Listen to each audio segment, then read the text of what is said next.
सर्वोच्च न्यायालयामध्ये शिवसेना पक्षाचं नाव आणि धनुष्यबाण चिन्हाबाबतची सुनावणी सुरू आहे.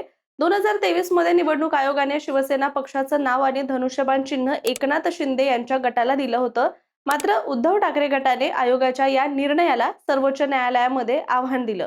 त्यामुळे आता जर सर्वोच्च न्यायालयाचा निकाल उद्धव ठाकरे यांच्या बाजूने लागला आणि शिवसेना नावासह धनुष्यबाण पुन्हा एकदा ठाकरे गटाकडे गेलं तर एकनाथ शिंदे आणि त्यांच्या गटाचं पुढे काय होणार? एक, शिंदे भाजपमध्ये विलीन होणार का? दोन, म्हणजे स्वतःचा नवा पक्ष शिंदे काढणार का? आणि तीन, म्हणजे शिंदेच्या शिवसेनेतील आमदार आणि खासदारांमध्येच मोठी राजकीय फूट पडू शकते का? महाराष्ट्राच्या राजकारणातला हा महत्वाचा प्रश्न आता पुन्हा एकदा ऐरणीवर आलाय. चला तर याच महत्वाच्या विषयाबद्दल आजच्या या व्हिडिओमध्ये आपण सविस्तर बोलूयात. नमस्कार, मी रामेश्वरी आणि तुम्ही पाहताय कट टू कट. शिवसेना पक्षाचं नाव आणि धनुष्यबाण या निवडणूक चिन्हाचा वाद आता सर्वोच्च न्यायालयामध्ये सुरू आहे. 2022 मध्ये शिवसेनेमध्ये झालेल्या बंडानंतर महाराष्ट्राच्या राजकारणात मोठा सत्ता संघर्ष पाहायला मिळाला. एकनाथ शिंदे यांनी 40 आमदारांसह उद्धव ठाकरे यांच्या नेतृत्वाला आव्हान दिलं. उद्धव ठाकरे यांनी मुख्यमंत्री पदाचा राजीनामा दिला आणि त्यानंतर एकनाथ शिंदे मुख्यमंत्री झाले. पुढे या संघर्षाचा आणखी एक महत्वाचा टप्पा आला, तो म्हणजे निवडणूक आयोगाच्या निर्णयाचा. अर्थातच 17 फेब्रुवारी 2023 रोजी निवडणूक आयोगाने एकनाथ शिंदे यांच्या गटाला मूळ शिवसेना म्हणून मान्यता दिली आणि शिवसेना हे नाव तसंच धनुष्यबाण हे निवडणूक चिन्ह देखील शिंदे गटाला देण्यात आलं. या निर्णयाला उद्धव ठाकरे गटाने चांगलाच विरोध सुद्धा केला. शिवाय सर्वोच्च न्यायालयामध्ये या विरोधात आव्हान सुद्धा दिलं आणि यानंतरच सध्या ऑगस्ट 2026 मध्ये या प्रकरणाची सुनावणी सर्वोच्च न्यायालयामध्ये सुरू आहे.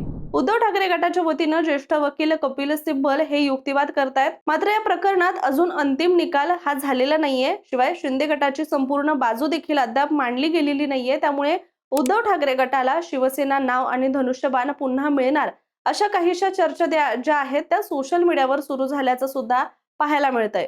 पण जर खरंच समजा भविष्यामध्ये सर्वोच्च न्यायालयाने निवडणूक आयोगाचा निर्णय रद्द केला किंवा बदलला आणि शिवसेना नाव तसंच धनुष्यबाण उद्धव ठाकरे गटाकडे परतलं तर एकनाथ शिंदे यांच्या पुढे काय पर्याय असतील हा प्रश्न महत्वाचा पडतोय. कारण गेल्या 4 वर्षात शिंदे गटानं स्वतंत्र राजकीय ताकद निर्माण केली आहे.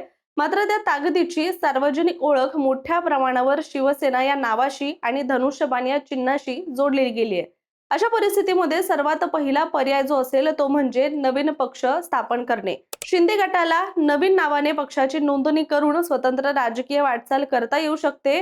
नवीन निवडणूक चिन्ह घेऊन पुढच्या निवडणुका सुद्धा लढवता येऊ शकतात आणि याआधी शिवसेना गटाने खरं तर बाळासाहेबांची शिवसेना या नावाने राजकीय वाटचाल केल्याचं देखील आपल्याला पाहायला मिळालं होतं. मात्र यावेळी आव्हान मात्र वेगळं आहे किंवा मोठं आहे असं म्हणता येणार आहे. कारण नवीन पक्ष तयार करणं सोपं असलं तरी सुद्धा मतदारांच्या मनात त्यांची ओळख निर्माण करणं हे मात्र कठीण असतं. कारण शिवसेना हे नाव महाराष्ट्राच्या राजकारणात अनेक दशकांपासून गाजलेलं आहे.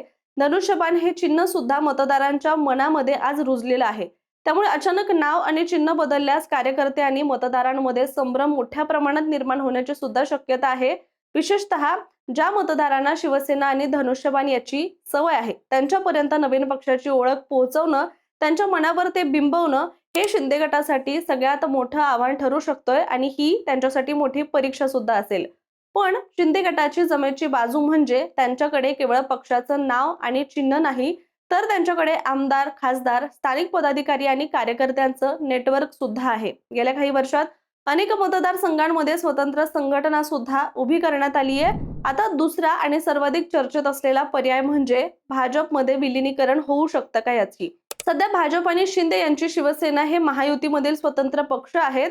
शिवाय राष्ट्रवादी काँग्रेसही या आघाडीचा एक भाग आहे. त्यामुळे शिंदे गटाने स्वतंत्र पक्ष म्हणून राहण्याऐवजी भाजपमध्ये विलीन होण्याची शक्यता देखील राजकीय वर्तुळामध्ये चर्चिली जातीये. दरम्यान उद्धव ठाकरे गटाचे वकील असीम सरोदे यांनी याआधी सुद्धा अशी शक्यता व्यक्त केली होती. परंतु खरंच जर शिंदे गट भाजपमध्ये विलीन झाला तर भाजपची महाराष्ट्रातील संघटनात्मक ताकद निश्चितच वाढू शकते. शिंदे गटातील आमदार, खासदार आणि कार्यकर्त्यांचा मोठा भाग जो आहे तो भाजपच्या संघटनेमध्ये येऊ शकतोय. पण हा निर्णय शिंदे गटासाठी देखील सोपा नसेल. कारण स्वतंत्र पक्षाचा नेता म्हणून एकनाथ शिंदे यांच्याकडे स्वतःची संघटना आणि राजकीय निर्णय क्षमता आहे. भाजपमध्ये विलीनीकरण झाल्यानंतर स्वतंत्र पक्ष म्हणून त्यांचं अस्तित्व राहणार नाही. शिंदे आणि त्यांच्या समर्थकांना भाजपच्या मोठ्या संघटनेत नव्याने आपली एक राजकीय जागा सुद्धा वेगळी निर्माण करावी लागू शकते आणि इथेच शिंदे गटातील आमदार आणि खासदारांचा देखील प्रश्न महत्त्वाचा जो आहे तो उपस्थित होतोय। म्हणजे पक्षाचं नाव किंवा निवडणूक चिन्ह बदललं म्हणून विद्यमान आमदार किंवा खासदार हे आपोआप अपात्र ठरत नाहीत, मात्र पुढच्या निवडणुकीमध्ये त्यांना नव्या पक्षाच्या नावाने आणि नव्या चिन्हावर निवडणूक लढवावी लागू शकते। किंवा समजा शिवसेना नाव आणि धनुष्यबाण उद्धव ठाकरे गटाकडे परतलं तर शिंदे गटातील सर्व नेते एकाच भूमिकेवर ठाम राहतील का, हा देखील प्रश्न निर्माण होऊ शकतोय।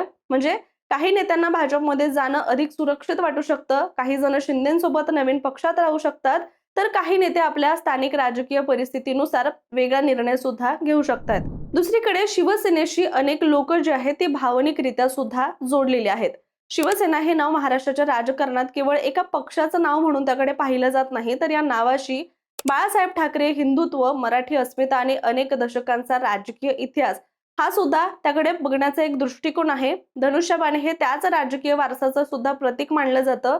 त्यामुळे जर हे नाव आणि चिन्ह उद्धव ठाकरे गटाकडे परतलं तर ठाकरे गटाला मात्र याचा मोठा नैतिक आणि भावनिक फायदा होऊ शकतोय। मात्र जर शिवसेना नाव आणि धनुष्यबाण उद्धव ठाकरे गटाकडे परतलं तर 2022 मध्ये झालेल्या शिवसेना फुटीनंतरचं संपूर्ण राजकीय समीकरण जे आहे ते मोठ्या प्रमाणावर बदलण्याची सुद्धा शक्यता इथे निर्माण होतीये। कारण 2022 मध्ये उद्धव ठाकरेंकडून सत्ता गेली, त्यानंतर पक्षाची संघटना फुटली आणि पुढे निवडणूक आयोगाने शिवसेना हे नाव आणि धनुष्यबाण हे चिन्ह शिंदे गटाला दिलं। त्यामुळे आता सर्वोच्च न्यायालयाच्या निकालामुळे या संपूर्ण राजकीय समीकरणाला पुन्हा एकदा वेगळं वळण मिळण्याची शक्यता इथे निर्माण होतीये। त्यामुळे या प्रकरणी आता नेमकं काय होतं हे आपल्याला येणाऱ्या काळामध्ये समजेलच। मात्र तूर्तास आपण इथेच थांबूया आणि भेटूया पुढच्या व्हिडिओमध्ये। मात्र तुमचं याबद्दलचं मत काय? शिंदे गटाकडून पक्ष आणि चिन्ह जर गेलं तर नेमके शिंदे गट काय करू शकतील? तुमच्या मध्ये याचं उत्तर काय असेल कमेंट करून आम्हाला नक्की कळवा। आणि अशाच राजकीय विश्लेषणात्मक व्हिडिओसाठी त्याचबरोबर माहितीपूर्ण व्हिडिओसाठी सुद्धा कट्टू कटला सबस्क्राइब करायला विसरू नका।